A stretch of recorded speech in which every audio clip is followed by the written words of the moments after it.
ទេសភាពស៊ូគីក្នុងភ្នំដងរែកស្រស់អើសំឡឹងគួបភ្នែកក្នុងលំហថាអូពំចុះអប់ត្រជាក់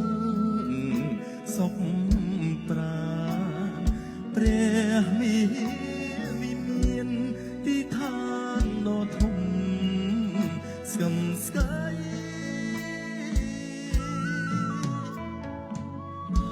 បងសាងក្តីស្នេហ៍នឹងឆោមឆវីអូយលោកតាឌីមានទួនាទីធ្វើជាសាក្សីយើងស្មោះនឹងគ្នាលោកគ្រីសង្ស័យ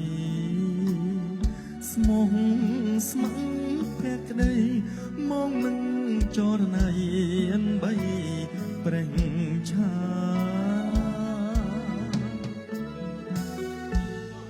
ប្រ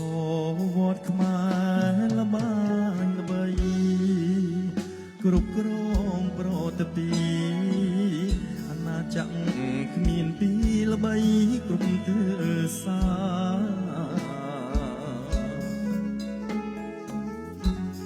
ប្រាសា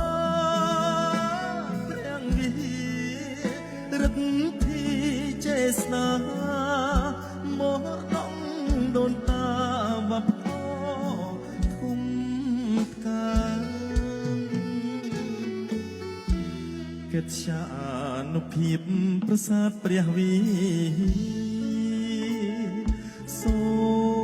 មអំញីស្នាប់ហើយមេត្តា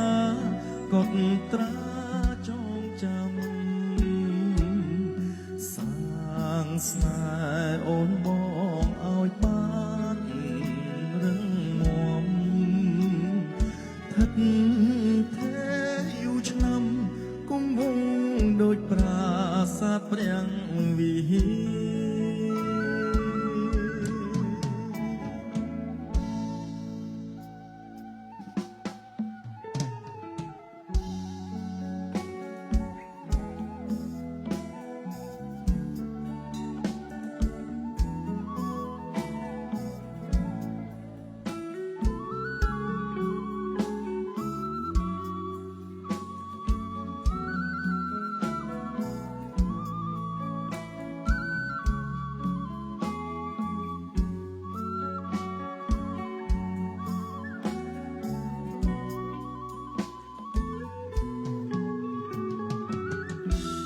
កិត្យា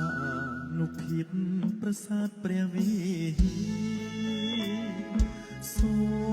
មអំញីស្នាប់ហើយមេត្តាកត់ត្រាចងចាំសាងស្នេ